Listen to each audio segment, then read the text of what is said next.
বড় মেজাজ বলা নবী, রেগে যেতেন খুব বেশি। থাপ্পড় মেরে একবার ফেরাউনের বাবুর্চিকে মেরে ফেলেছিলেন। অনেক শক্তি আল্লাহ তাআলা তাকে গায়ে দিয়েছিল। তিনি একবার আল্লাহকে আবদার করে বসলেন, রব্বি আরিনি আনজুর ইলাইক। আল্লাহ, আপনি বলেছেন আপনারা দেখা যায় না, কিন্তু আমি দেখতে চাই। আমি কি করতে চাই? জোরে বলেন।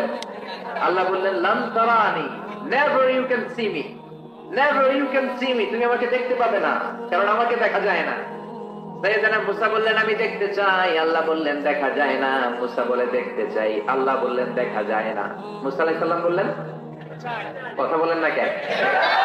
আল্লাহ বললেন, মুসা বললেন, আল্লাহ বললেন। মুসা বলে দেখতে চাই, আল্লাহ বলে দেখা যায় না।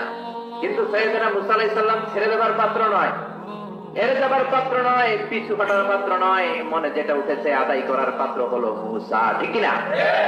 উনি বললেন, রব্বি আরিনি আনজুর ইলাইক। আল্লাহ, আপনি আমারে দেখা দেন, আমি দেখতে চাই। আল্লাহ বললেন, লান তারানি, never you can see me. ওরে মুসা, এই বায়না ধরো না, আমারে তো দেখা যায় না। এই পৃথিবীর চামড়ার চক্ষু দিয়ে আমাকে দেখা যাবে না। মুসা বললেন, আমি দেখেই ছাড়বো। আল্লাহ বুঝাতে পারেন না, মুসাও ছাড়েন না। অবশেষে নবীর আবদার রব্বুল আলামিন শুনতে রাজি হলেন। আল্লাহ বললেন, মুসা, আগামীকাল অমুক সময়ে গোসল করে ওযু করে তুর পাহাড়ে চলে আসবা। তুমি যখন দেখতেই চাও, আগামীকাল তুর পাহাড়ে চলে এসো। সাইয়েদনা মুসা আলাইহিস সালাম তুর পাহাড়ে চলে এসেছেন। কারণ ওনার ফিলিংস আমাদের ফিলিংস একরকম নয়। আমরা কি আল্লাহর কথা শুনি? জোরে বলেন। কিন্তু ওয়াকাল্লামাল্লাহু মুসা তাকলিমা, উনি আল্লাহর কথা শুনতেন। তো ওনার চিন্তা হচ্ছে, যার কথাটা এত সুন্দর, না জানি উনি দেখতে কত সুবহানাল্লাহ বলবেন না? আল্লাহ বললেন, মুসা, আগামীকাল আসো, তুর পাহাড়ে আসো। সাইয়েদনা মুসা আলাইহিস সালাম তুর পাহাড়ের উপরে চলে গেলেন। আল্লাহ বললেন, মুসা, এটা যেন তেন কোনো খেলা না। আবার তোমারে জিজ্ঞেস করতে চাই, আসলেই তুমি দেখতে চাও কিনা? মুসা আলাইহিস সালামের এক কথা এক দাবি, দেখতে চাই। এক কথা এক দাবি, সেটা কি? সব করে দেন, আমি দেখতে চাই খোদা, আমি দেখতে চাই আপনাকে।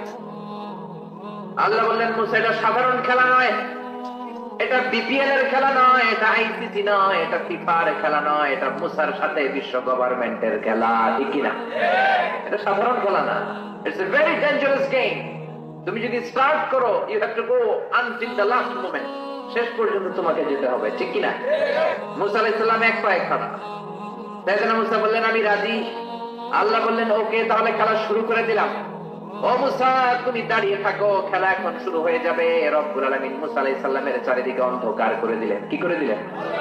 চারিদিকে 4 ফারসাক এলাকা, 1 ফারসাকে 12 মাইল, 4 ফারসাকে অনেক লম্বা একটা জায়গা, 3 × 36 কিলোমিটার জায়গা আল্লাহ অন্ধকার করে দিলেন। ঘুটঘুটে অন্ধকার, এত অন্ধকার সাইয়েদনা মুসা আলাইহিস সালাম নিজের হাতটাও নিজে দেখে না। এবার মনের মধ্যে একটু ভয় চলে আসছে। কোন আওয়াজ নাই, অন্ধকার। এবার মনের মধ্যে ভয় এসেছে, কিন্তু আল্লাহকে দেখতে চায়। ওই নেশায় এখন অন্তরের মধ্যে কিছু সাহস আছে না নাই? সাহস নিয়ে দাঁড়িয়ে আছে। এবার আল্লাহ চারিদিকে আলোকিত করে দিলেন। এবার বললেন, মুসা, আরো কিছু কাজ আছে। তোমার চারদিকে 4 ফারসাক এরিয়ার মধ্যে কোনো প্রাণী থাকতে পারবে না। কোনো মশা থাকবে না, মাছি থাকবে না, ইঁদুর থাকবে না, ব্যাঙ থাকবে না, পাখি থাকবে না। সবগুলো পশু আর প্রাণীকে বললেন, আল্লাহ বললেন, তোমরা বাইরে চলে যাও, বাউন্ডারির বাইরে চলে যাও। বাংলাদেশের সাথে ইন্ডিয়ার খেলা, আপনারা দর্শক মাঠে ঢুকতে পারবেন? বলেন, ঢুকলে খেলা হবে? খেলাইতে হবে। আল্লাহ বললেন, সবাই বাইরে চলে যাও। সব বাইরে চলে গেল। এবার আল্লাহ বললেন, মুসা, তোমার 2 কাঁধের মধ্যে 2 ফেরেশতা আছে না নাই? কেন আমান, তাদেরকেও বাইরে পাঠানোর দরকার আছে না নাই? আল্লাহ বললেন, তোমরাও 4 দিক থেকে বাউন্ডারি দেয়া এরিয়ার বাইরে তোমরা চলে যাও। এবার রব্বুল আলামিন বললেন, আল্লাহর স্পেশাল সিকিউরিটি ফোর্স ফেরেশতাকে তোমরা 4 দিকে বাউন্ডারি দাও। স্পেশাল সিকিউরিটি ফোর্স ফেরেশতা কাঁধের সাথে কাঁধ লাগিয়ে, পায়ের সাথে পা লাগিয়ে 4 দিকে একটা বাউন্ডারি দিলেন। চিল্লায় বলেন, আল্লাহু আকবার। এবার সাইয়েদনা জিবরাইলকে আল্লাহ বললেন, ও জিবরাইল, তুমিও ঢোকার চেষ্টা করো না, তুমিও বাইরে চলে যাও। সুবহানাল্লাহ। সাইয়েদনা জিবরাইল বলে, আল্লাহ, আমাকে তৈরির পর থেকে, আমাকে রূহ দেওয়ার পর থেকে আজ পর্যন্ত তোমারে আমি দেখি নাই। সিদরাতুল মুনতাহা হলো আমার লাস্ট বর্ডার। ওই বর্ডারে কান লাগিয়ে তুমি যা বলো শুনি, ওই কথাগুলো নবীদের কাছে পৌঁছে দেয়, এটাই আমার ডিউটি। আজ পর্যন্ত আমিও তোমারে দেখি নাই, তোমার নূর এখনো দর্শন লাভ করি নাই, আমিও দেখতে চাই। আমার ভাই মুসার সাথে আমাকেও দেখতে দাও। আল্লাহ বললেন, no no, this game is between Musa and me. এটা মুসার সাথে আমার খেলা, তোমার তো খেলা নাই, ঠিক কিনা? জিব্রাইল তুমিও বাইরে চলে যাও। সাইয়েদনা জিব্রাইলও বাইরে চলে গেলেন। এবার একেবারে গ্রাউন্ড রেডি, স্টেডিয়াম রেডি, এবার খেলা হবে। খেলা কি হবে? যদি বলেন কি হবে? মুসা আলাইহিস সালাম আর বিশ্ব গভর্নমেন্ট আল্লাহর সাথে খেলা। আল্লাহ বললেন মুসা তুমি উপরের দিকে তাকাও। সাইয়েদনা মুসা আলাইহিস সালাম উপরের দিকে তাকালেন, দেখলেন প্রথম আকাশ দেখা যায়, তারপরে দ্বিতীয় আকাশ, তৃতীয় আকাশ, সব দেখতে আরম্ভ করলেন। প্রথম আকাশ এটা বিশাল একটা area, it's a big space, we can't imagine. এটা কত বড় আমরা কল্পনাও করতে পারি না, বিশাল। এই যে ছোট্ট একটা জায়গায় আমরা কুমিল্লাতে বসে আছি। কুমিল্লা হলো বাংলাদেশের 64 জেলার একটা জেলা। 64 জেলা নিয়ে আমাদের সুজলা সুফলা শস্য শ্যামলা বাংলাদেশ। এই বাংলাদেশ হচ্ছে পৃথিবীর অনেকগুলো দেশের মধ্যে থেকে ছোট্ট একটা দেশ। এক কানাডা বাংলাদেশ থেকে 100 গুণ বড়, এক রাশিয়া বাংলাদেশ থেকে 200 গুণ বড়। এরকম 200টা দেশ নিয়ে এই পৃথিবী, তার মধ্যে দেশগুলো হচ্ছে 30 ভাগ আর সাগর হচ্ছে 70 ভাগ। চিল্লায় বলেন আল্লাহু আকবার। তার মানে এই পৃথিবীর তুলনায় কত ছোট্ট একটা জায়গায় এই সূর্যপুরে আমরা বসে আছি। কত নগণ্য আমি, কত ক্ষুদ্র আমি, কত ছোট্ট আমি, ঠিক কিনা? এই পৃথিবীটা হচ্ছে আমাদের সৌরজগতের অনেকগুলো গ্রহের মধ্যে থেকে ছোট্ট সাইজের একটা গ্রহ। এই যে সূর্যের আলো আমরা প্রতিদিন পাই, যেটার আলো প্রায় 8 মিনিট 20 সেকেন্ড ব্যয় করে আমাদের দিকে আসে, সেকেন্ডে 1,86,000 মাইল বেগে। এই সূর্যটা এত বিশাল পৃথিবীর চাইতে 13 লক্ষ গুণ বড়। আর আসতে বলেন সুবহানাল্লাহ। সূর্যই কি পৃথিবীর সবচাইতে বড় সাইজের তারা? নো, সূর্যের চেয়ে অনেক বড় তারা আছে। ব্যাটেলজিউস নামে একটা তারা আছে, যেই তারাটা, যে সূর্য পৃথিবীর চেয়ে 13 লক্ষ গুণ বড়, ওই ব্যাটেলজিউস তারা সূর্যের চেয়ে 33 কোটি গুণ বড়। তার মানে এই না ব্যাটেলজিউসই পৃথিবীর সবচেয়ে বড় তারা। সূর্যের পরে পৃথিবীর সবচেয়ে কাছের তারার নাম হচ্ছে প্রক্সিমা সেন্ট্রাই, তারপরে আলফা সেন্ট্রাই এ, আলফা সেন্ট্রাই বি, এটা ক্যারিনা, ব্যাটেলজিউস, এরকম করতে করতে এক একটা তারা বিশাল বড়। এই সবগুলো তারা মিলে আমাদের গ্যালাক্সি। আমাদের গ্যালাক্সিতে অনেকগুলো তারা। আমাদের গ্যালাক্সির নাম হচ্ছে মিল্কি ওয়ে। এর মানে এই নয় মহাবিশ্বে মাত্র একটা গ্যালাক্সি। বিজ্ঞানীদের ধারণা প্রথম আকাশের নিচে প্রায় 400 বিলিয়ন গ্যালাক্সি রয়েছে। চিল্লায় পড়ে আল্লাহু আকবার। এরকম হাজারো গ্যালাক্সি নিয়ে আমাদের ইউনিভার্স, এরকম হাজারো ইউনিভার্স গোটা বিশ্বে আছে না নাই? এই সবগুলোকে প্রথম আসমানের নিচে রেখে আসমানটাকে সুশোভিত করেছে কে? সাইয়েদনা মুসা আলাইহিস সালাম প্রথম আসমানের দিকে তাকালেন, ওনার চোখের পাওয়ার বাড়িয়ে দিল কে? উনি এই গ্যালাক্সি দেখতে আরম্ভ করলেন, ব্ল্যাক হোল দেখতে আরম্ভ করলেন, ইউনিভার্স গুলো দেখতে আরম্ভ করলেন, ডিফারেন্ট ল অফ নেচার নিয়ে যত ইউনিভার্স আছে তিনি দেখলেন। তারপরে দ্বিতীয় আকাশ, একটার চাইতে আরেকটা বড়, একটার চেয়ে আরেকটা বড়। আমরা কিন্তু প্রথম আকাশ দেখি না। নাসার বিজ্ঞানীরা আজীবন গবেষণা করেও প্রথম আকাশের নাগালে যেতে পারবে না। তারা যেখানে যায় এটা হচ্ছে প্রথম আকাশের মহাশূন্য। এটা কি? প্রথম আকাশের মহাশূন্য, তারপরে প্রথম আকাশ, তারপরে দ্বিতীয় আকাশের মহাশূন্য, তারপরে দ্বিতীয় আকাশ, তারপরে তৃতীয় আকাশের মহাশূন্য, তারপর তৃতীয় আকাশ। একটার চাইতে আরেকটা বড়। কত বড়? বিষ্ণু বললেন তোমার হাতের আংটিটা, কোনটা? আংটিটা যদি সাহারা মরুভূমিতে ফেলে দাও, তাহলে সাহারা মরুভূমির তুলনায় তোমার আংটি যত ছোট, আল্লাহর দ্বিতীয় আকাশের তুলনায় আল্লাহর প্রথম আকাশটা ঠিক তত ছোট। এভাবে তৃতীয় আকাশ আরো বড়, চতুর্থ আকাশ আরো বড়। সাইয়েদনা মুসা আলাইহিস সালাম দেখলেন 7 আকাশ দেখলেন। তারপরে তিনি দেখলেন সিদরাতুল মুনতাহা দেখা যায়, সেখান থেকে দেখলেন 4টা ঝর্ণা, 4টা নদী, 2টা জান্নাতে ঢুকেছে, 2টা নদী সিদরাতুল মুনতাহা থেকে দুনিয়ায় এসেছে। একটা নদীর নাম হলো মিশরের নীল নদী, আর একটা হলো ইরাকের দজলা নদী। সুবহানাল্লাহ। তারপরে নজর করে তাকালেন, সেখানে দেখলেন তিনি কোরআনের বাড়ি দেখা যায়। বাল হুয়া কুরআনুম মাজিদুন ফি লাওহিম মাহফুজ। নাম শুনেছেন? লাওহে মাহফুজ কার বাড়ি? কোরআনের বাড়ি। লাওহে মাহফুজ কার বাড়ি? নজর করে দেখে কোরআনের বাড়ি দেখা যায়। সাইয়েদনা মুসা আলাইহিস সালামের চোখের পাওয়ারকে বাড়িয়ে দিয়েছে কে? ওনার চোখের মেকানিজম, মেগাপিক্সেলকে প্রখর করে দিয়েছে কে? তারপরে নজর করে দেখলেন বাইতুল মামুর দেখা যায়, যেই বাইতুল মামুর হলো ফেরেশতাদের কিবলা। আমরা হজে গেলে, উমরায় গেলে আল্লাহর ঘরকে সেন্টারে রেখে চারদিকে তাওয়াফ করি, লাব্বাইক আল্লাহুম্মা লাব্বাইক বলে আল্লাহরে ডাকি। ফেরেশতারা এই কাবার চারদিকে তাওয়াফ করে না, তাদের জন্য আরেকটা ঘর, আল্লাহর বানানো আরেকটা ঘর 7 আকাশের উপর আছে না নেই? সেটার নাম হচ্ছে আল বাইতুল মামুর। সব ফেরেশতারা সেখানে তাওয়াফ করে একবার করে ঢুকে 70,000 জন একবার যারা ঢুকার চান্স পায় কিয়ামত পর্যন্ত দ্বিতীয়বার চান্স তার কপালে জুটবে না। সুবহানাল্লাহ। তারপরে তিনি নজর করে দেখলেন আরশ দেখা যায়, কুরসি দেখা যায়, তারপরে নজর করে সাইয়েদনা মুসা আলাইহিস সালাম দেখলেন আল্লাহর 70,000 নূরের পর্দা দেখা যায়। 70,000 নূরের পর্দা দেখা যায়।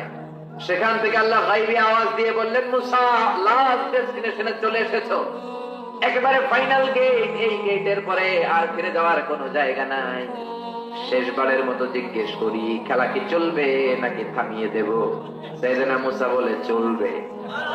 সাইয়েদনা মুসা বললেন কি চলবে? কি সাহস না, কি শক্তি ওনার, কি মেধা ওনার, কি কিউরিসিটি ওনার, কি অদম্য আগ্রহ না। উনি বললেন খেলা চলবে, এত দূর এসেছি, পিছনে ফিরে তাকার মানুষ আমি নই, ঠিক না? আল্লাহ বললেন মুসা তাহলে ঠিক আছে, খেলা শুরু হয়ে যাবে, একটু শক্ত হয়ে দাঁড়াও। সুবহানাল্লাহ পড়েন। এই প্রথম আল্লাহ তার নূরের তাজাল্লির ফোকাস পৃথিবীতে ঠেলে দিবেন, এর আগে পড়ে নাই। আল্লাহু আকবার। সাইয়েদনা মুসা আলাইহিস সালাম শক্ত হয়ে দাঁড়ালেন। ফালাম্মা তাজাল্লা রাব্বুহু জাআলাহু দাক্কাও ওয়া খাররা মুসা সাইকা। ফালাম্মা তাজাল্লা রাব্বুহু লিল জাবাল। আল্লাহ বললেন মুসা তবে একটা কথা শুনে রাখো, এত দুর্বল করে তোমাদের বানিয়েছি, ওয়া খুলিকাল ইনসানু দাঈফা। মানুষ কি সবল নাকি দুর্বল? সবল না দুর্বল? দুইবার পাতলা পায়খানা হইলে চেহারার দিকে তাকানো যায় না, ঠিক কিনা? আজকের জান্নাতুন নাইম এপ্রিল বিশ্ব সুন্দরী 20 বছর পরে বিশ্ব পেতনিও না, ঠিক কিনা? অসুস্থ হলে মানুষ দুর্বল হয়ে যায়, বিপদ আসলে মানুষ কাবু হয়ে যায়, বয়সের ভারে মানুষের চামড়াগুলো চলে যায়। মানুষ কি সবল নাকি দুর্বল? জোরে বলেন, সবল নাকি দুর্বল? ও মুসা শক্ত হয়ে দাঁড়াও। 70,000 নূরের পর্দার সবগুলো দেখাবো না, কতটুকু দেখাবে? মুফাসসিরিনে ইকরাম হয়রান হয়ে গিয়েছেন, কি বলবেন এই তাফসীরের ব্যাখ্যায়। কেউ কেউ বলেছেন আল্লাহ তাআলা 70,000 নূরের পর্দার সবগুলো উঠায়, 70,000 নূরের পর্দার সবচেয়ে সামনের ছোট্ট যে পর্দাটা তার সামান্য একটু উঠিয়েছেন। ফালাম্মা তাজাল্লা রাব্বুহু, কতটুকু তাজাল্লি দিয়েছেন নূরের তাজাল্লি? কোন কোন মুফাসসিরিনে ইকরাম বলেছেন একটা গরুর নাকের ছিদ্র যতটুকু ততটুকু। কোন কোন মুফাসসির বলেছেন না না, এটা তো অনেক বেশি। মিসলা উনমুরাতিল খিনসার, এই আঙ্গুলটার নাম হচ্ছে খিনসার। কি নাম? এটার নাম ইবহাম, এটার নাম সাব্বাবা, এটা বুসতা, এটা বিংসার, এটা খিনসার। বলেন ইবহাম, কথা বলে না। ইবহাম, সাব্বাবা, বুসতা, বিংসার, খিনসার। এই পাঁচটা আরবি হাতের আঙ্গুলের আরবি নাম শিখে গেলেন। এই যে মিসলা উনমুরাতিল খিনসার, ছোট্ট আঙ্গুলের সামনে যতটুকু জায়গা, এতটুকু জায়গা আল্লাহ প্রথম পর্দাটার ফোকাস দিয়েছেন। কেউ কেউ বলে না এত বেশি নয়, একটা সুইয়ের পেছনে সুতা ঢুকানোর জন্য যতটুকু জায়গা দরকার ততটুকু নূরের ফোকাস দিয়েছে। ফালাম্মা তাজাল্লা রাব্বুহু জাআলাহু দাক্কাও ওয়া খাররা মূসা সাইকা। আল্লাহ বললেন মুসা তোমাকে দুর্বল করে বানিয়েছি, তোমার উপরে যদি নূরের ফোকাস দেই তোমারে খুঁজে পাওয়া যাবে। আমি দেব তুর পাহাড়ের উপর। কিসের উপর? জোরে বলেন কিসের উপর? এই তুর পাহাড়ের উপরে আমি উঠেছি 2 বার। ফেরাউনের লাশটাকে দেখেছি আমি একবার। পুরো লাশটাকে আল্লাহ শুটকি বানিয়ে রেখেছেন। শুটকি, এরকম টেবিলের উপর শোয়া শুটকি। মিশরের জাতীয় জাদুঘর হচ্ছে মিশরের রাজধানী কায়রোতে, ন্যাশনাল মিউজিয়াম। ওখানে every year huge amount of tourist from Europe and America they come in order to see this ancient and historical dead body. এই ঐতিহাসিক ডেড বডিটা দেখার জন্য হাজার হাজার ইউরোপিয়ানরা আসে। এই মিউজিয়ামে জাদুঘরে ঢুকতে লাগে 100 পাউন্ড, আর এই লাশের ঘরে ঢুকতে আরো 100 পাউন্ড, মোট 600 পাউন্ড। গোটা বিশ্বের মানুষ আসে, টাকা খরচ করে, আর এই জাহান্নামের নরকিটটাকে দেখে যায়, ঠিক কিনা? আমি দেখেছি ফ্রি, কোনো টাকা লাগে না, যেহেতু আল-আজহারের কার্ড ছিল, ফ্রিতে ঢুকেছি। সেকেন্ড ফ্লোরে রয়্যাল মমিস চেম্বারের ভিতরে স্পেশাল সিকিউরিটি গার্ড দিয়ে আলো আধারের আবছা আবছা একটা অন্ধকার রুমের ভিতরে তার লাশটা রাখা। ফেরাউনের লাশ। কার লাশ? তার লাশ ছাড়াও আরো অনেকগুলো লাশ সেখানে আছে, কিন্তু বাকিগুলো রাখতে -35 থেকে 40 ডিগ্রি নন ফ্রস্ট।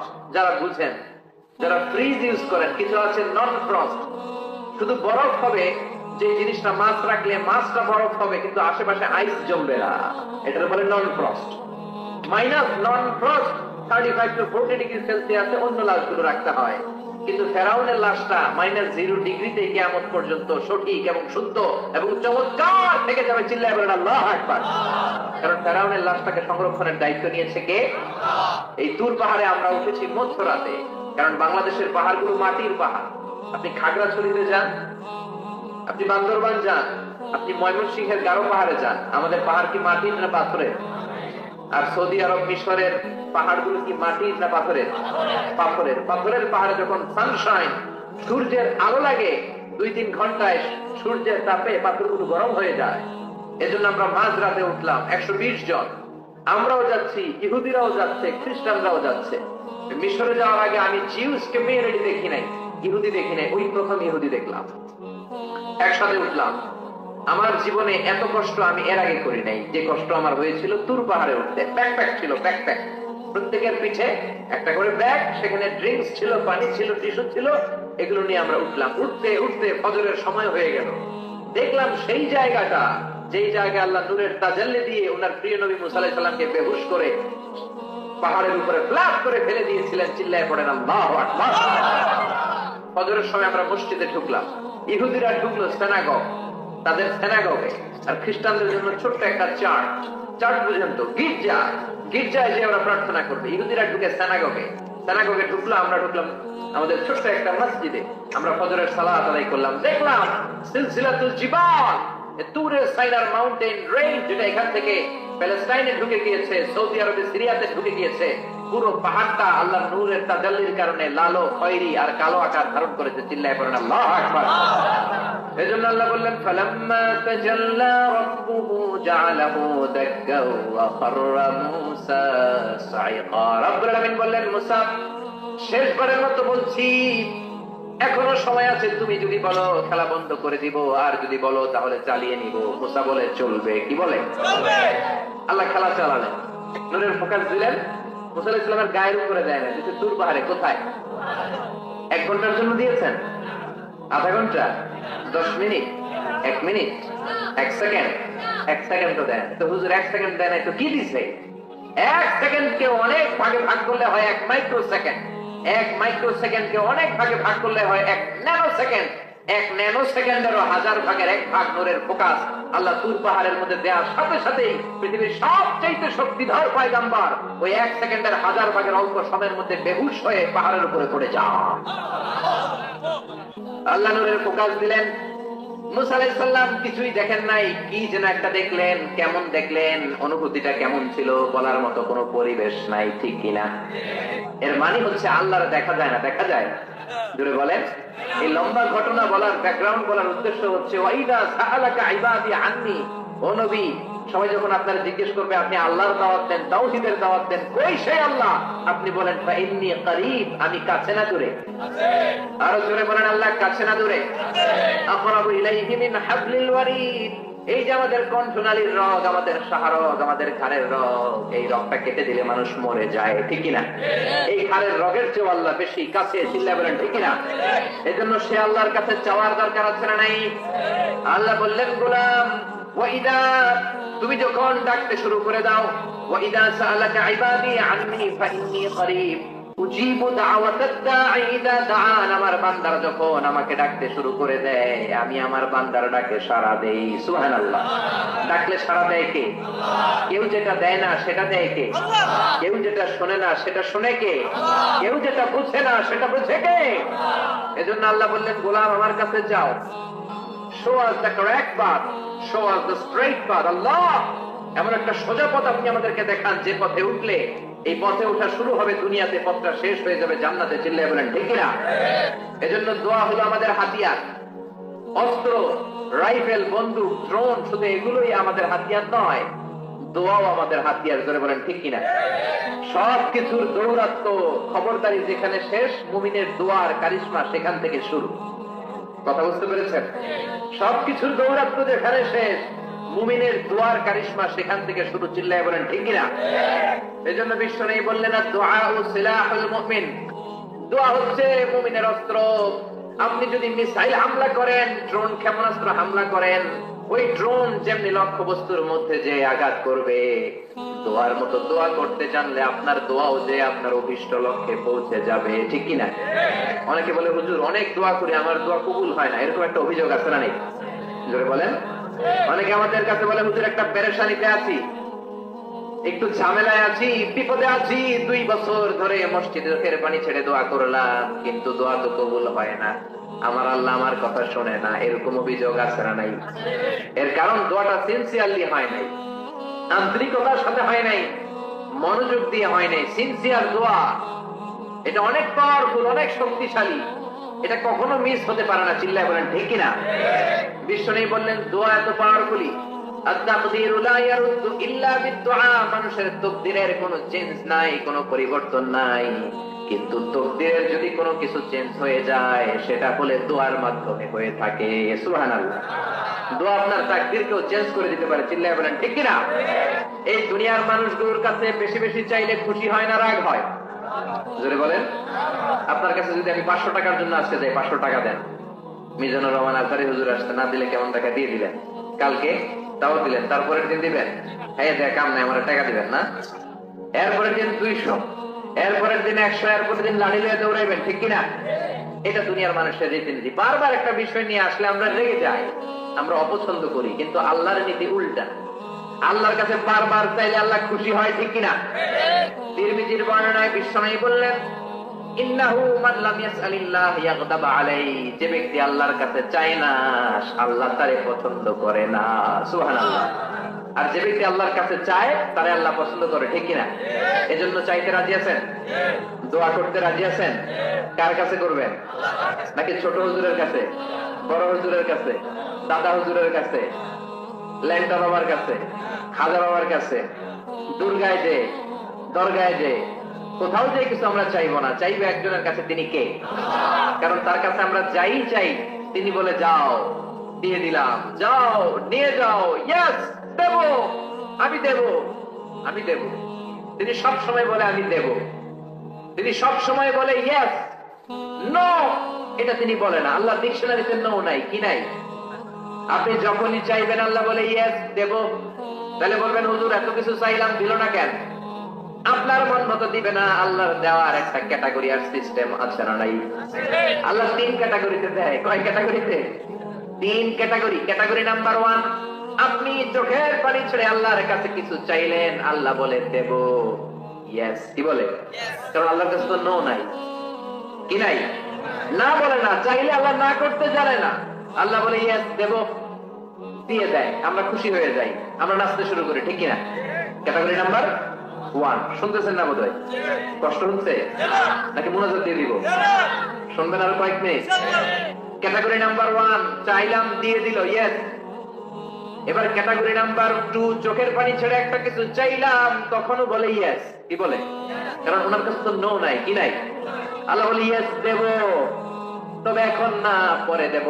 কখন দিলে আমার জন্য ভালো, আমার চেয়েও ভালো জানে কে? কখন দিলে আমার জন্য ভালো, আমার চেয়ে ভালো জানে কে? আল্লাহ বলে এখন দিলে ভালো হবে না, তোর চেয়ে আমি ভালো জানি, যখন দিলে তোর জন্য ভালো হয় তখন দিয়ে দেব। সুবহানাল্লাহ। 2টা গেল। এবার হলো ক্যাটাগরি নাম্বার 3, চোখের পানি ছেড়ে আপনি আল্লাহর কাছে চাইলেন, আল্লাহরে ডেকে বললেন আল্লাহ আমাকে তুমি এটা দাও, আল্লাহ তখনও বলে ইয়েস, কি বলে? কারণ ওনার কাছে কি নাই? নো নাই, উনি না বলতে জানে না, চাইলেই বলে ইয়েস দেব, তবে এখনো দেব না, পরেও দেব না। কিয়ামতের ময়দানে যেদিন বিপদে পড়ে চিল্লা চিল্লি করবা, ওই দিন তোমারে দেব। সুবহানাল্লাহ। চিল্লা করেন আল্লাহু আকবার। এই জন্য চাইতে হবে একজনের কাছে, তিনি কে? সব নবীরা বিপদে পড়ে চেয়েছেন কার কাছে? সাইয়েদনা আদম আলাইহিস সালাম না বুঝে শয়তানের ওয়াসওয়াসায় পড়ে ছোট্ট একটা ভুল করলেন, কেঁদে কেঁদে মুনাজাত করলেন কার কাছে? পড়েন সবাই, রব্বানা যালামনা আনফুসানা ওয়া ইল্লাম তাগফির লানা ওয়া তারহামনা লানাকুনান্না মিনাল খাসিরিন। আল্লাহ আমি গুনাহ করেছি, অন্যায় করেছি, অপরাধ করেছি, আপনি যদি ক্ষমা না করেন, ক্ষমা করার মতো দ্বিতীয় আর কেউ আছে নাকি বলেন? আছে? এজন্য ক্ষমা চাইবেন কার কাছে? আর জোরে কার কাছে? নিরাশ হওয়ার কারণ নাই। কত গুনাহ করেছেন, কত অন্যায় করেছেন, আপনার গুনাহ যত বড়ই হোক আল্লাহর দয়া তার চেয়েও বড়, ঠিক কি না? আবার সাইয়েদনা ইব্রাহিম আল্লাহর কাছে নামাজের দোয়া করলেন, কিসের দোয়া?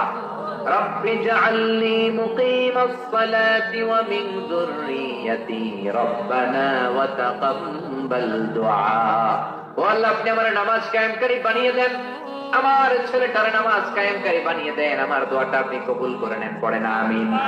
এ নামাজি আমার ঘরে নামাজ পড়ো আজ, দিলে মে তোমার চরণ তলে হৃদয় যায় নামাজ।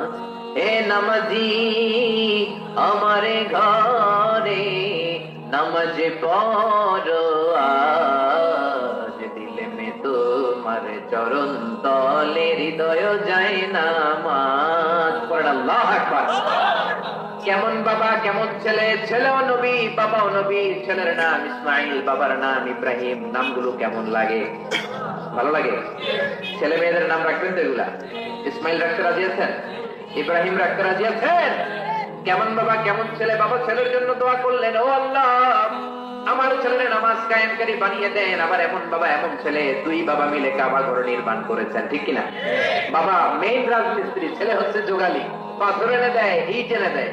সাইয়েদনা ইব্রাহিম কাবাঘর বানাতে বানাতে আর হাত দিয়ে নাগাল পায় না। আল্লাহর ডেকে বললেন, আল্লাহ আর তো নাগাল পাই না।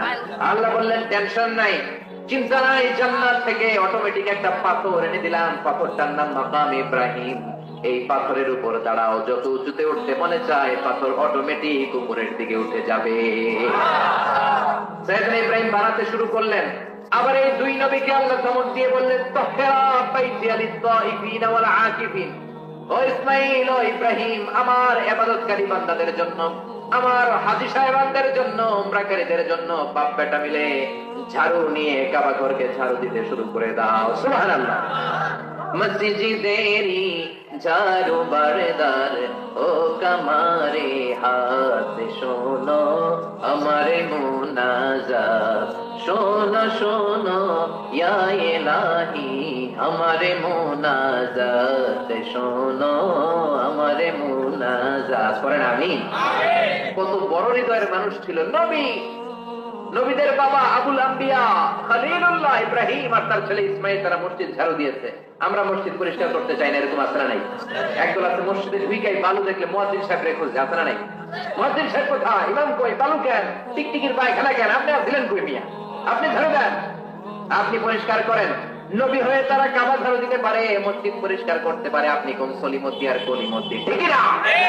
এজন্য মনে অনেক জ্বালা যন্ত্রণা, দোয়া করেন কবুল হয় না, মনে অনেক ব্যথা। আপনার ব্যথা যদি দূর করতে চান, এলাকার মসজিদ গুলারে পরিষ্কার করেন, মসজিদে ঝাড়ু দিয়ে দেন, আপনার মনের জ্বালা মিটিয়ে দিবে কে?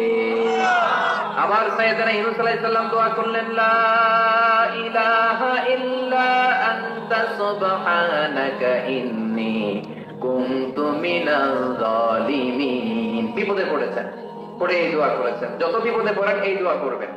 রাস্তায় অ্যাক্সিডেন্ট, এই দোয়া পড়েন। পেটে ব্যথা, এই দোয়া পড়েন।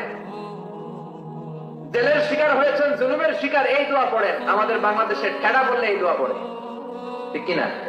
তুফান হইলে, থান্ডার বজ্রপাত হলে, দাদি নারীদের কাছে শুনছি এটা পড়ে। এটা শুধু তুফান হইলে পড়বেন না, এটা সব সময় পড়বেন, ঠিক কিনা? এটা বিপদে পড়ার দোয়া। 1971 সালে পাকিস্তানি মিলিটারি বাহিনী আমাদের বাংলাদেশিদের উপর অনেক অত্যাচার করত। তারা জানতে চাইতো আমরা মুসলিম কিনা, মুসলিম হলে তারা ছেড়ে দিত, হিন্দু হলে আক্রমণ করতো, আসলে নাই? তারা দেখলেই জিজ্ঞেস করতো, সালে তুম মুসলিম আর হিন্দু, তুই মুসলমান না হিন্দু? অনেক মুসলমানও তখন বাঁচার জন্য কালেমা শিখে নিচ্ছে। দেখ, বাঙালি মুসলমানরা এক পাকিস্তানি মিলিটারি বাহিনী 71 সালে ধরছে, বেটা বল মুসলিম আর হিন্দু, তুই মুসলমান নাকি হিন্দু? বাঙালি কয় হাম মুসলিম, আমি মুসলিম। পাকিস্তানি বাহিনী বলে, সালে কালিমা বাতাও, তাহলে কালিমা বল।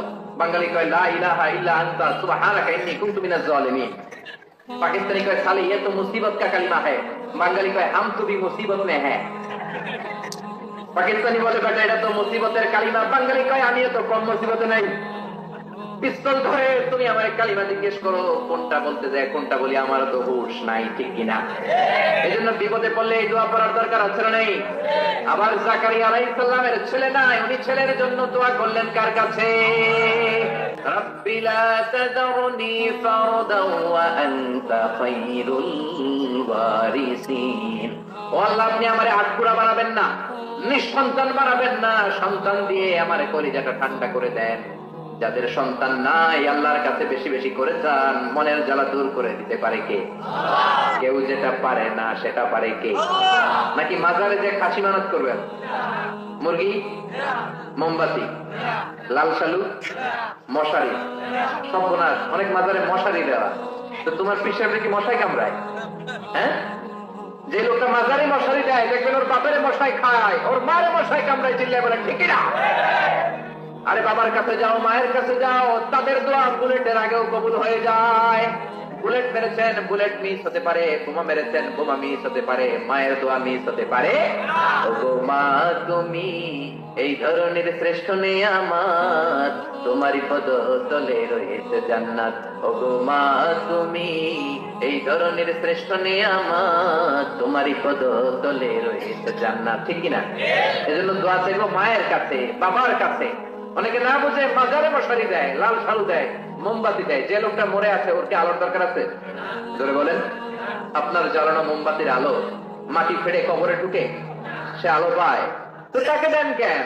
গ্রামের যে সমস্ত ছেলে মেয়েদের ঘরের মধ্যে ইলেকট্রিসিটি নাই, জেনারেটর নাই, বিদ্যুতের অভাবে পড়াশোনা করতে পারেন, ওই মেধাবী ছেলেগুলোর ঘর খুঁজে খুঁজে তাদের ঘরে মোমবাতি পৌঁছায় দেন। আপনার কবরটারে আলোকিত করে দিবে কে? এগুলো করে না। মাজারে যে খাসি দেয়, মাজারে ছাগল দেয়, মাজারে ছাগল দেয়া যাবে না, খাসি দেয়া যাবে না, মানত করা যাবে না। মানত করতে হবে একজনের জন্য, তিনি কে?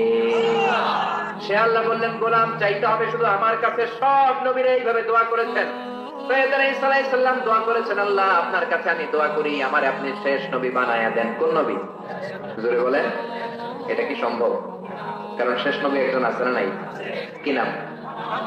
সবাই বলেন কি নাম? মুহাম্মদ সাল্লাল্লাহু। আল্লাহ বললেন, না না, উল্টা পাল্টা আবদার করো না, ওই নবুয়ত দিয়ে দেয়া হয়েছে। ঈসা বলেন, ওকে, আমি পড়েছি ইনজিলের মধ্যে ওই নবীর উম্মতের এত মর্যাদা, বনি ইসরায়েলের অনেক নবীর চাইতে নাকি উম্মতে মুহাম্মাদের মর্যাদা অনেক বেশি হবে। আল্লাহ শেষ নবী আমাকে বানালেন না, ওকে, কিন্তু আমার উম্মতকে ওই উম্মত বানান। আল্লাহ বলেন, নো, ওইটাও দেয়া হয়ে গেছে। পাবে কে? বিশ্ব নবী পাবে। বিশ্ব নবীর উম্মত আমরা হলাম উম্মতে মুহাম্মাদি। আমাদের মধ্য থেকে যারা আলেম হবে, হক্কানি আবেদ হবে, আল্লাহর ওলি হবে, বনি ইসরায়েলের অনেক নবীদের চাইতেও তাদের মর্যাদা বেশি হয়ে যাবে। সুবহানাল্লাহ। এবার উনি চোখের পানি ছেড়ে দিলেন। আল্লাহ, দোয়া করলাম আমারে শেষ নবী বানান, বানালেন না। দোয়া করলাম আমার আখিরি উম্মত আমারে দেন, আমারে দিলেন না। এবার আমি দোয়া করি, এই দোয়া কিন্তু ফেলতে পারবেন না। আল্লাহ বললেন, করো করো।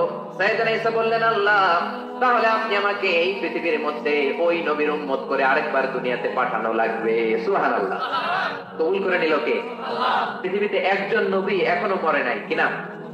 ঈসা আলাইহিস সালাম। উনি আসবেন, ইমাম মাহদী 7 বছর যখন হবে, তার গভর্নিং 7 বছর চলে যাওয়ার পরে আসবেন। ঈসা আলাইহিস সালাম যখন আসবেন, এসে দাজ্জালকে, অ্যান্টি ক্রাইস্টকে নিজ হাতে হত্যা করবেন। চিল্লায় বলেন ঠিক কিনা? এটা ছিল ঈসা নবীর দোয়া। এবার বিশ্ব নবী কোন দোয়া করেছেন জানার দরকার আছে না নাই? বিশ্ব নবী বলেন, লিকুল্লি নবীন দাওয়াতুন মুস্তাজাবা। প্রত্যেক নবীর জন্য একটা করে দাওয়া মুস্তাজাবা আছে। আলেম যারা আছেন তারা বুঝবেন, দাওয়া মুস্তাজাবা মানে এমন দোয়া যেটা কবুল হয়ে যায়। দোয়া করলেই, কথা বলেন, দোয়া করলেই কবুল। এরকম দোয়া রব্বুল আলামিন সব নবীকে একটা একটা করে দিয়েছেন। ওই দোয়াটা করলেই সেকেন্ডের মধ্যেই কবুল করে দেয় কে?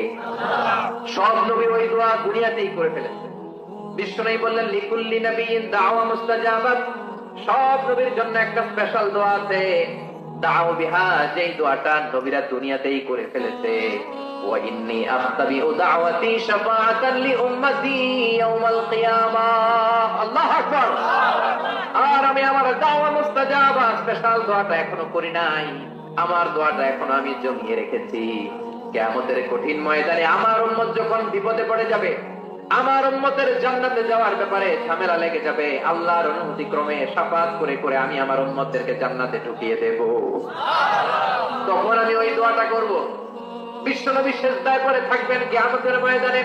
সব নবীরাও বলবে ইয়া নাফসি ইয়া নাফসি। কেউ যখন আল্লাহর কাছে যেতে পারবে না, সবাই মিলে বিশ্বনবীর কাছে যাওয়ার পরে বিশ্বনবী তখনও মাথা তুলবেন না। বিশ্বনবী কপাল ঠুকে কেঁদে কেঁদে বলবেন রব্বি হাবলি উম্মতি, ও আল্লাহ আমার উম্মতকে আপনি মাফ করে দেন। সুবহানাল্লাহ। আল্লাহ বলবেন নবী ইরফা রাসাক, মাথা উঠান, সাল তুতা, আজকে যা চাইবেন তাই দিব, ইশফা তুশাফা, যারাই শাফাত করবেন আমার অনুমতি ক্রমে কবুল করে নিব। সুবহানাল্লাহ। বিশ্বনবী চাইলে ওই দোয়াটা দুনিয়াতেই করতে পারতেন অন্য নবীদের মতো, ঠিক কিনা? অন্য নবীরা যেমনি নিজেদের প্রয়োজনে ওই দোয়াটা দুনিয়াতেই করেছে, আমার নবীকে ওই রকম করেছে নাকি? তার মানে আমার নবীর আমাদের জন্য মায়া বেশি না কম? আমার জন্য রেখে দিয়েছেন ওই দোয়াটা, আপনার জন্য রেখে দিয়েছেন দোয়াটা, আমাদের জন্য দোয়াটা রেখে দিয়েছেন। আমরা যখন কিয়ামতের ময়দানে বিপদে পড়ে যাব, বিশ্বনবী দোয়া করে করে আমাদেরকে জান্নাতে ঢুকিয়ে দিবেন, ঠিক কিনা? বিশ্বনবী দুনিয়াতে কম আঘাত সহ্য করেন নাই। যে লোকটার বাইরের চামড়া থেকে রগ দেখা যেত, রগের ভেতর দিয়ে যে রক্তগুলো দৌড়াদৌড়ি করে সেটাও দেখা যেত। সুবহানাল্লাহ। পৃথিবী এত সুন্দর মানুষ দেখে নাই। ওই লোকটাকে পাথর মেরে মেরে তায়েফের ময়দানে রক্তাক্ত করা হয়েছে 3 বার। আমি দেখে এসেছি এবার জায়গাটা। একবার আহত হলেন, আবার উঠলেন, আবার পাহাড়ের কাছে গেলেন, আবার মারা হলো, আবার পাহাড়ের ওই পাশে গেলেন, আবার মারা হলো। 3 বার পাথর মারা হলো। বিশ্বনবী নিজের কোনো প্রয়োজনে, নিজের স্বার্থের জন্য যান নাই, তায়েফবাসীদের জান্নাত নিশ্চিত করার জন্য, তাদের ভালোর জন্য, তাদেরকে দাওয়াত দেওয়ার জন্য গিয়েছেন। তারপরও মাইরা সানা নাই, তখন বিশ্বনবী দোয়া করেন নাই। ওই দিন যদি দোয়া করতেন আল্লাহ তায়েফবাসীদেরকে আপনি শেষ করে দেন, সেকেন্ডের মধ্যে পুরো তায়েফকে পাউডার করে দিতে পারতো কে? উহুদের ময়দানে তীর এসে বিশ্বনবীর দাঁতের মধ্যে বিঁধে গেল, ঝরঝর করে রক্ত ঝরলো। ওই কঠিন দিনও বিশ্বনবী ওই দোয়াটা করেন নাই, ঠিক কিনা? বদরের ময়দানে 313 জন সাহাবী নিয়ে বিশ্বনবী চোখের পানি ছাড়ছেন। আবু বকর বলেন ইয়া রাসূলুল্লাহ, ইয়া হাবিবাল্লাহ, মাথা উঠান। আপনি এমন ভাবে দোয়া করেছেন আমার মন সায় দেয়, আমার মন বলে আজকের দোয়া আল্লাহ ফেরাবে না, ওঠেন। বিশ্বনবী চাইলে ওই জন্য বলতে পারতেন কুরাইশদেরকে আল্লাহ আপনি নাস্তানাবুদ করেন, করে দিত কে? প্রচন্ড ক্ষুধার সময় বিশ্বনবী যখন মক্কায় কেঁদে কেঁদে হয়রান, তখন ওই দোয়াটা করেন নাই, ঠিক কিনা? 3 বছর আত্মীয় স্বজন সহ শিয়াবে আবু তালেবে জেল খেটেছেন। কয় বছর? জোরে বলেন। প্রথম বছর খেয়েছে ছাগলের গোশত, সবাই ছাগল পালতো, নিজেদের ছাগলের গোশত গুলো খেয়েছে। দ্বিতীয় বছর কোনো ছাগল নাই, ছিল ছাগলের রোদ্রে শুকানো চামড়া গুলো পানিতে ভিজিয়ে ভিজিয়ে চামড়া খেয়েছে। তৃতীয় বছর ছাগলের চামড়াও নাই, কি নাই? দ্বিতীয় বছর ছাগলের চামড়াও নাই, ছিল গাছের পাকল, গাছের পাতা। শিয়াবে আবি তালেবে বিশ্বনবী গাছের পাতা খেয়ে, গাছের চামড়া খেয়ে জীবন ধারণ করেছেন। বিশ্বনবীর এলাকার লোকগুলো, মুমিনগুলো কেঁদে কেঁদে হয়রান, তখনও যদি বিশ্বনবী দোয়া করতেন, কবুল করতো কে? মদিনায় দুর্ভিক্ষ, কোনো খাবার নাই, বিশ্বনবীর পেটে কোনো খাবার নাই, কোনো দানা পানা পড়ে নাই। বিশ্বনবীর কলিজার টুকরা নাতি হাসান আর হুসাইনের পেটেও কোনো খাবার নাই। বিশ্বনবীর কলিজার টুকরা ফাতেমার পেটে কোনো খাবার নাই। চাইলে বিশ্বনবী তখন দোয়াটা করতে পারতেন না? বিশ্বনবী মসজিদে নববীতে জোহরের নামাজ পড়ে হাসান হুসাইনকে দেখতে গেলেন, যে দেখে ফাতেমা রান্না করে। আসলে কি রান্না করে? চুলার মধ্যে পাতিল দিয়ে পানি গরম করে আর হাসান হুসাইনকে বুঝ দেয়, ঠিক কিনা? বিশ্বনবীর পায়ের আওয়াজ শুনে ঘুমন্ত হাসান আর হুসাইন জেগে গেল। দৌড়ে এসে নানাজিকে ছাপতে ধরে ডেকে বলে, নানাজি গতকাল কেন দেখতে আসলেন না? আজকে দুপুর হয়ে গেল, বিকেল হয়ে যাচ্ছে, এখন বুঝি আপনি দেখতে আসার সময় হলো? বিশ্বনবী বললেন, হাসান হুসাইন এই তো এইমাত্র জোহরের নামাজ পড়ে আসলাম, তোমাদের খোঁজ খবর নিতে এসেছি। হাসান আর হুসাইন বলল, কি খোঁজ খবর নিবেন? খোঁজ খবর নেওয়ার আগে একটা বিচার করে দেন। বিচার? আপনি তো আহকামুল হাকিমিন, সবচাইতে বড় বিচারকের সবচাইতে বড় নবী, ইনসাফ ওয়ালা নবী। আপনার কাছে বিচার দিয়ে কেউ কোনোদিন বিচারে ঠকে নাই, ঠিক না? আপনি একটা বিচার করেন। বিশ্বনবী বললেন, কিসের বিচার? হাসান বলেন, নানাজি আপনার মেয়ের নামের বিচার, ফাতেমার নামের বিচার। বিশ্বনবী বললেন, ও হাসান, আমার মেয়ে ফাতেমার আবার কি বিচার? কি অপরাধ আমার ফাতেমার? হাসান হোসেন চোখের পানি ছেড়ে দিয়ে ডেকে বলে, নানাজি আপনার মেয়ে আমাদেরকে খাবার দেয় না কেন? খাবার দেয় না কেন? বিচার দিলাম, গতকাল সারাদিন বলেছে রাত্রিবেলা খাবার দিবে, রাতে খাবার দেয় নাই। আমাদেরকে বলেছে তোমরা ঘুমিয়ে যাও, আমি রান্না করি, সকালে দিব। ঘুমায় গেলাম, সকালবেলায় খাবার চাইলাম, আপনার মেয়ে ফাতেমা তখন আমাদেরকে খাবার দেয় না। দাদা আমরা ছোট্ট দুইটা মানুষ ক্ষুধার জ্বালায় বেহুশ হয়ে যায়, আর সহ্য করতে পারি না, আপনার মেয়ে খাবার দেয় না। দুপুর হয়ে গেল, দুইজনে কান্নাকাটি করে আপনার মেয়ে এখন পর্যন্ত আমাদেরকে খাবার দেয় নাই। আমরা দুজন তো আর সহ্য করতে পারি না, কেন আপনার মেয়ে আমাদের সাথে এমন করে? আপনার কাছে বিচারে দিলাম, আপনি বিচার করেন। বিশ্বনবী আর কি বিচার করবেন? ধা ধা করে বিশ্বনবী চোখের পানিগুলো ছাড়েন, হুসাইনকে জড়িয়ে ধরলেন, হাসানকে জড়িয়ে ধরলেন, ডেকে বললেন, হাসান রে কাছে আয়। বিশ্বনবী শাম দেশের জুব্বা পড়তেন, শাম দেশের জুব্বাটা উপরের দিকে উঠালেন, হাসানকে দেখালেন, এই তো দেখ তোর নানার পেটের মধ্যে 3টা পাথর বাঁধা। একদিন না খেয়ে থাকার কারণে তোদের পেটে এত জ্বালা, এত কষ্ট। আমি বিশ্বনবীর পেটে গত 3 দিন যাবত কোন দানা পানি পড়ে নাই। আমি বিশ্বনবী তো না খেয়ে আছি রে হাসান, আমি তো 3 দিন না খেয়ে আছি, আমার পেটেও তো কিছু নাই। নানাও কাঁদলেন, নাতিও কাঁদলেন, পুরো পৃথিবীও কাঁদলো, ঠিক না? ওই কঠিন ক্ষুধার দিন, ওই কঠিন দুর্ভিক্ষের দিন বিশ্ব নবী যদি তার স্পেশাল দোয়াটা করতেন, জান্নাত থেকে জিব্রাইলকে দিয়ে খাবারের বস্তা পাঠিয়ে দিত কে? ওই জন্য বিশ্ব নবী দোয়াটা করে নাই। আমার জন্য, আপনার জন্য, আমাদের জন্য দোয়াটা এখনো আসরা নাই। হাজার ব্যথা বেদনার পরে ফিরে আসনি তুমি আপন ঘরে, দিনের আলো তুমি ছড়িয়ে দিতে, চলে গেলে মদিনায় মক্কা ছেড়ে হে রাসূল, তোমাকে ভুলি আমি কেমন করে হে রাসূল, তোমাকে ভুলি আমি কেমন করে।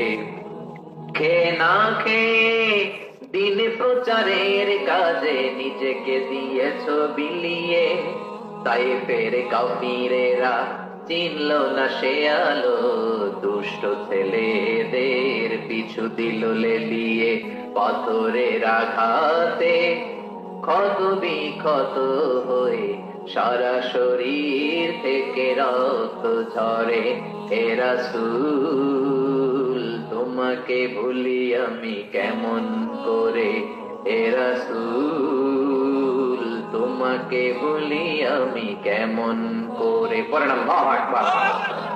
কি দিল দরিয়া নবী ছিল, নিজের বিপদের কথা ভুলে গিয়ে, নাতির বিপদের কথা ভুলে গিয়ে, ফ্যামিলির কথা ভুলে গিয়ে উম্মতের জন্য কেঁদেছে, ঠিক না?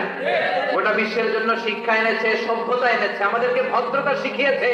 আর ওই নবীরে গালি দেয় এরকম কিছু ব্লগার বাংলার জমিনে আছে না নাই? তারা মানুষ নাকি শয়তান? এগুলো পিতৃ পরিচয়হীন। যারা আসল সম্বল বিশ্বনবী যে শিক্ষা আমাদের কাছে রেখে গিয়েছেন সেটাই সম্বল, ঠিক কিনা? বিশ্বনবীর আগের গুনাহ মাফ, পরের গুনাহ মাফ, তারপরেও তিনি আল্লাহর কাছে যখন দোয়া করতেন ছোট্ট বাচ্চার মতো হাউ মাউ করে কেঁদে দোয়া করতেন। আমরা করি? আমাদের কান্না আসেই না। এত পাষাণ আমাদের হৃদয়, এত আধুনিকতার মধ্য দিয়ে আমরা সময় কাটাচ্ছি। সোশ্যাল মিডিয়ার ভেতরে আমাদের এত সময় দেওয়া হয়, এই সোশ্যাল মিডিয়া আমাদেরকে ঘুমাতে দেয় না, আমাদেরকে স্বাভাবিকভাবে চলতে দেয় না, আমাদের অন্তরটাকে নরম হতে দেয় না, ঠিক না? আমাদের কান্না আসে না, আমাদের হৃদয় পাষাণ হয়ে গেছে, আমাদের হৃদয় নরম হয় না। অন্যের দুঃখে আমরা দুঃখ পাই না, অন্যের দুঃখে যারা দুঃখ পায় না তারা মানুষ হতে পারে না, ঠিক কিনা? ছাগলের পেট থেকে বেরোলে ওইটারে আমরা বলি ছাগল, গরুর পেট থেকে বেরোলে আমরা ডাকি গরু, মুরগির পেট থেকে বেরোলে সেটা মুরগি হয়ে যায়, কিন্তু মানুষের পেট থেকে বেরোলে সেটা মানুষ হয় না, ওইটারে মানুষ বানাতে হয়, ঠিক না?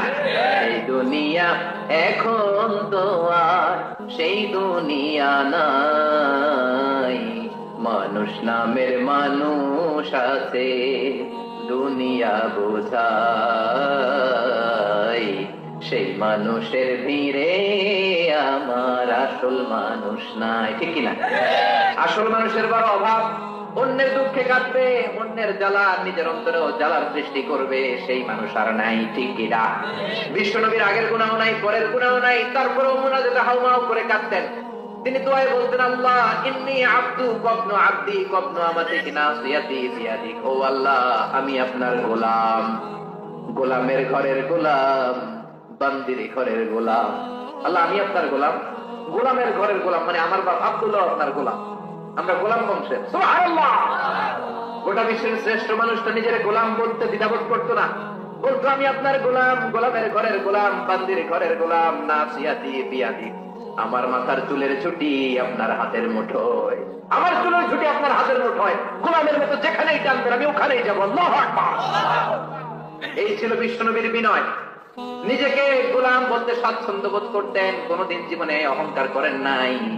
কোনদিন বিশ্বনবী কারোর সাথে মুসাফা করতে যে নিজে আগে হাত টানেন নাই, যতক্ষণ না ওই লোকটা তার হাত টেনে নিয়েছে। সুবহানাল্লাহ।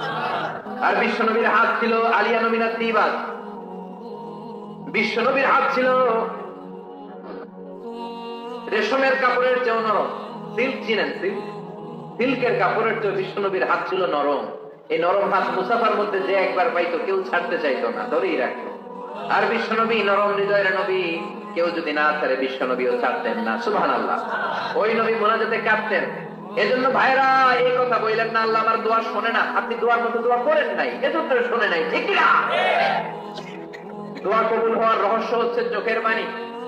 বিশ্বনবী বললেন দুইটা চোখের পানি আল্লাহর কাছে সব চাইতে সেরা।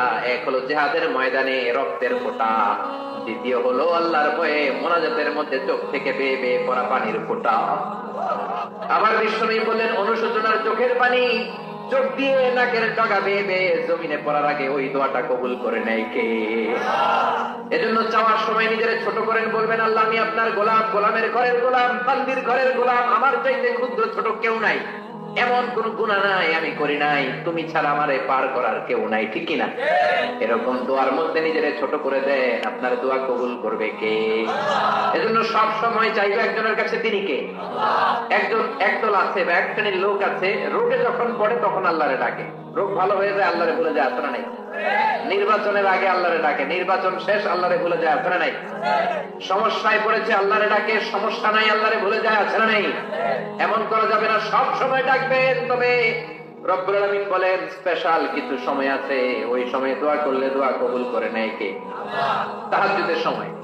এই স্পেশাল যে একটা সময়ের কথা বলে আমরা দোয়া করব। দোয়া না নিয়ে আজকে কে কে চলে যাবেন? হাত তুলে দেখান তো। থাকবেন সবাই? দোয়া করে যাবেন ইনশাআল্লাহ। অল্প 2-1 মিনিট কথা বলে আমি এখন দোয়ার দিকে যাচ্ছি। ওয়াদা করেছেন বসে থাকবেন। ওয়াদা খেলাফ করা কি মুমিনের আলামত না মুনাফিকের? আমরা একসাথে দোয়া করে আজকে এখান থেকে বিদায় নিব, পড়েন ইনশাআল্লাহ। তাহাজ্জুদের সময় দোয়া করবেন। وَمِنَ اللَّيْلِ فَتَهَجَّدْ بِهِ نَافِلَةً لَكَ عَسَىٰ أَن يَبْعَثَكَ رَبُّكَ مَقَامًا مَحْمُودًا। তাহাজ্জুদের নামাজ পড়লে আপনার মর্যাদা বাড়ায় দিবে কে? এখন হুজুর আমরা তো ফজরই পড়ি না, তাহাজ্জুদ কখন পড়বো? তাহাজ্জুদ তো তাদের যারা ফজর পড়ে, কিনা? ফজরই তো পড়ে না, তাহাজ্জুদ কখন? ফজরের সময় মসজিদের বেহাল দশা। ফজরের সময় যত মসজিদে নামাজ পড়লাম খালি মুরব্বী ছাত্রদেরকে পাওয়া যায়, ইয়াং ছেলেরা নাই। ফজরের নামাজ মুরব্বীদের জন্য নয়, ফজরের নামাজ তোমাদের মতো ইয়াংস্টার যারা আছো তাদের জন্য, ঠিক না? ওয়াদা করো সূর্যপুরের মসজিদ গুলাতে যুবকরা যে ফজরের নামাজে মসজিদ ভরে দিবা, রাজি আছো? রাজি আছো যুবকেরা? এই যৌবন বয়সের ইবাদত আল্লাহর কাছে সবচাইতে প্রিয়। খেয়াল করে বোঝার চেষ্টা করো। যুবক বয়সে যদি গভর্নমেন্ট সার্ভিস করো, বার্ধক্যে উপনীত হলে পেনশন আছে না নাই? অনুরূপ ভাবে যুবক বয়সে যদি ইবাদত করো, বার্ধক্য অবস্থায় ইবাদত করতে না পারলেও পেনশনের হিসাবে তোমার আমলনামায় সওয়াব দিয়ে দিবে কে? এজন্য যুবক বয়সের ইবাদত আল্লাহর কাছে প্রিয়। মসজিদ তখন ধরে যখন আর কাজ করার সুযোগ নাই। মসজিদে তখন যায় যখন কেউ চাকরিতে নেয় না। মসজিদে তখন যায় যখন ঘরের কেউ তার সাথে কথা বলতে চায় না, মানে বয়স হয়ে গেছে 70। তখন দাড়ি রাখে, যখন শেভ করতে গেলে হয় গাল কাটবে নয় প্লেট ভাঙবে, ঠিক না? এজন্য যুবক বয়সে মসজিদে যাও। এখন তোমাদের রক্ত গরম, যা যাও তোমরা তাই করতে পারো। যেই মুরব্বী বাবাদের দাড়িগুলো পাকা হয়ে গিয়েছে তারাও তোমাদের মতো ওই বয়সটা পার করে এসেছে, ঠিক না? দুদিনের দুনিয়া, অল্প কয়েকটা বছরের ব্যবধানে তোমার চুল পাকতে শুরু করবে। তোমার এই রক্ত গরম শরীরটাও ঠান্ডা হয়ে যাবে। তোমার আশেপাশে আর কেউ ঘুরবে না, কেউ তোমারে ডাকবে না, কেউ তোমারে গুনবে না। চিল্লায় বলেন ঠিক না? এজন্য কিয়ামতের দিন বিশ্বনবী বলেন বনি আদম 5টা প্রশ্নের উত্তর না দিয়ে কেউ পা নাড়াতে পারবে না। এর মধ্যে একটা প্রশ্ন হলো যৌবন বয়সটা তুমি কেমন কাজে লাগিয়েছো? যৌবন বয়সে কি ইসলামের পক্ষে স্লোগান দিয়েছো নাকি আমার বামপন্থীদের দলে গিয়েছো, ঠিক না? যৌবন বয়সে কি তাফসীর মাহফিলে গিয়েছো নাকি মমতাদের গানের কনসার্টে গিয়েছো? যৌবন অবস্থায় তুমি কি কোরআনের অর্থ পড়েছো, ইসলামী সাহিত্য পড়েছো, নাকি চটি বই পড়েছো? ঠিক কিনা? ভাই টু ভাই কিয়ামতের দিন জিজ্ঞেস করবে কে? চিল্লায় বলেন কে? এজন্য তাহাজ্জুদের অভ্যাস করেন। যারা তাহাজ্জুদ পড়ে তাদের চেহারা একটা আলাদা গ্লেজ আছে। লোকটা কালো হলেও যদি কালো রঙের রূপ হয়, একটা গ্লেজ আছে। আমার অনেক কালো বন্ধু আছে। আমি মিশরে পড়েছি, students of more than 100 nationalities. We used to study, stay and fuel in the same place. 100টারও বেশি দেশের ছাত্র থাকতাম। আমার অনেক আফ্রিকান বন্ধু ছিল, কুচকুচে কালো, তেল তেলে, কিন্তু কালো হলো চেহারা একটা সৌন্দর্য আছে না নাই? এজন্য কালো মানুষের যদি তাহাজ্জুদ পড়ে চেহারায় নূর বাড়িয়ে দিবে কে?